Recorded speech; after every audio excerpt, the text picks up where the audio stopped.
Well, Wall Street reform is the topic of discussion today as well at a conference hosted by the law firm Labaton and Suchereau in Midtown Manhattan. Frank Partnoy is a law professor at the University of San Diego and the author of The Match King, Ivar Kreuger, the financial genius behind a century of Wall Street scandals. He's a panelist at today's conference, and he's joining us now live. Frank, welcome to the show.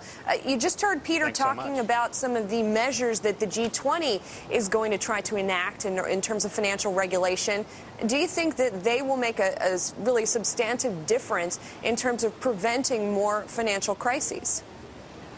I'm not sure we should expect too much from these reforms. And in fact, the topic here today, the hot topic, has been credit rating agencies, something that's not likely to be addressed in any meaningful way. Here, what a lot of people are talking about is the need to reform that industry. And that's something that's been quite controversial, but hasn't attracted as much attention as maybe it should have. Well, let's talk about that issue then, because even if it's not an issue at the G20, it's an issue before Congress. It's an issue before other panels that are trying to address the regulation of credit rating agencies. So what exactly do you think needs to be done to perhaps reduce various firms, insurance firms, for example, reliance on the rating agencies? Well, there are really two areas of reform. One is oversight, and the other is accountability.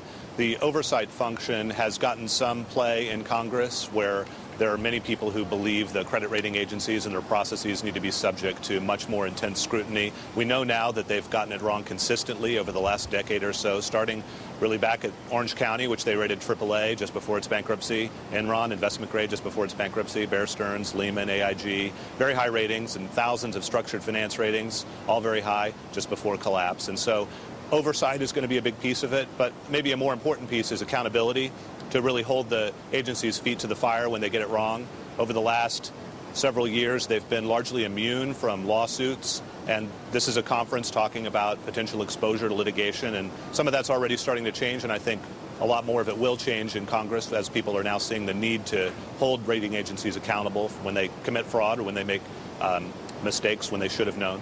Frank, as I'm sure you're aware, a new whistleblower has come forward from Moody's, Eric Kolchinsky, who was set to testify this week. That's been postponed to next week.